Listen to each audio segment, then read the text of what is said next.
Hey guys, I want to talk about Project Octopath Traveler for the Nintendo Switch, which is slated for 2018 in worldwide, I guess. I don't know if it's worldwide or if it's just North America or Japan or whatever.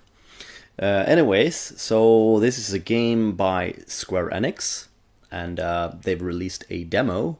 They actually announced the demo in the previous Nintendo and after trying it out, I have to recommend it to like everyone who's interested in RPGs, because this game it's becoming one of the greatest games of I don't know, in a long time at least. So anyways, I want to talk about the game a little bit.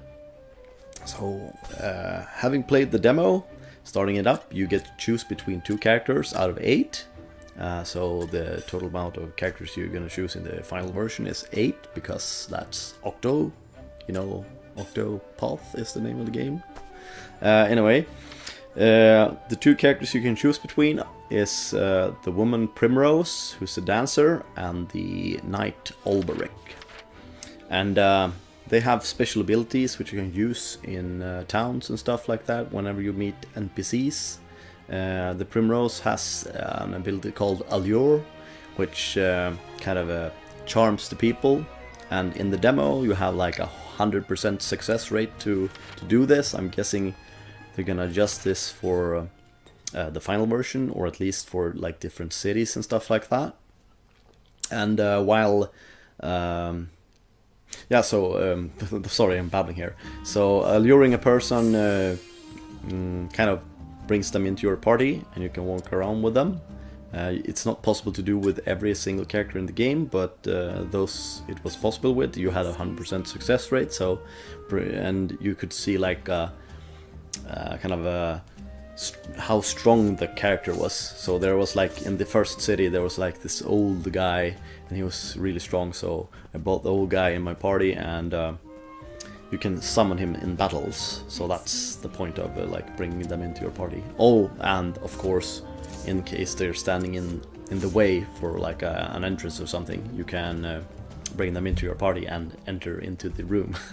It's kind of stupid, but yeah. So first off, the game starts with a intro, and it's fully voiced. Funny how it works, isn't it? Everything that happens in this world falls into one of 2 neat little categories. And it's bringing this really mysterious setting to everything, and I think it's one of the better stories from an RPG in a long time. And I'm not going to spoil in case you want to play the demo yourself, but I'm going to talk about the battle system a little bit. So once you get into a battle, you can choose a couple of options, just like the standard RPG: attack, defend, use ability, use an item, whatever. But what stands this apart from the rest is that you have something called boost. So you get an additional action if you take, for example, attack. You can do 2 attacks if you've collected 2 boosts. Collect up to 5 boosts, and you can use these in order to make the attack stronger, or in order to make your defense stronger. So in case you have like 5 boosts, you can use those for defense, and you'll have like the perfect defense. The enemy won't do any attack for that specific round, but it's mostly useful in order to break enemies. Enemies have a shield meter, kind of, you can call it. And once you've passed their number, you're gonna put them in a break state, which put them in like a concussive state. And in that state, they take extra damage from whatever attack you use, and they don't get to do any action for that specific round. So, for example, some enemies have like tiny icons. All enemies have tiny icons beneath them, which say which attack they're vulnerable against, which attacks can put them in the break state. So, for example, one of the enemies have like a little dagger beneath them, and you attack them with a dagger, and if there's the number 1, then they'll enter the break state, and for their next round they're gonna have to skip that round, and you can do like a super special powerful attack during that round if you wish to.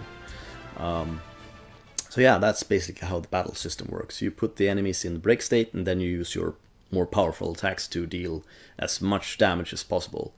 Or you like save the boosts in case the enemy will do some kind of, I don't know, some special attack against you, because during the 2 bosses you get to play against in this demo, both of them did like a warning before they did their super special attack.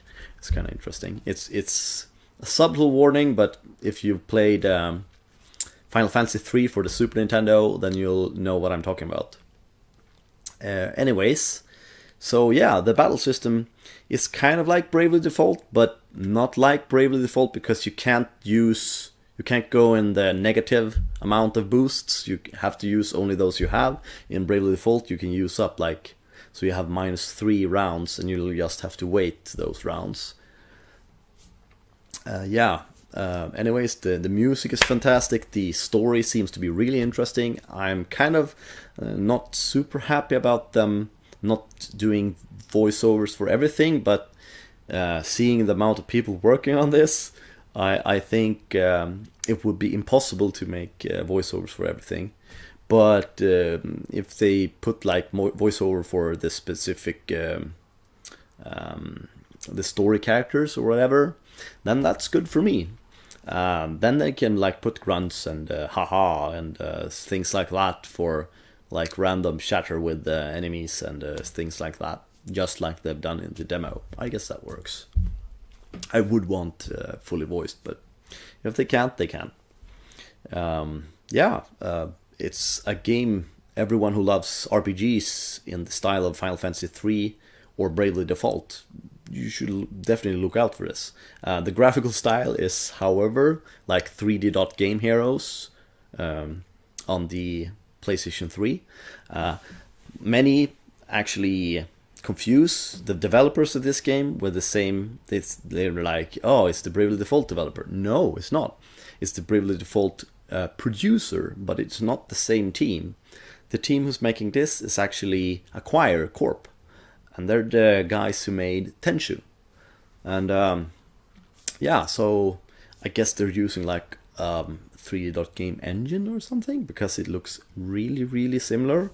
But I guess the character in 3D Dot Game Hero was in voxels, while in here they're like flat sprites, like Final Fantasy 6, sorry.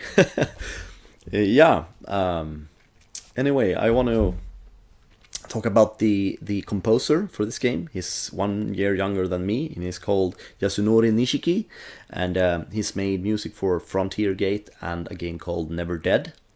And I had to check this out to see if he also made some other good music. And Never Dead had the theme song for that game was actually made by Megadeth, and you're gonna have to listen to it here.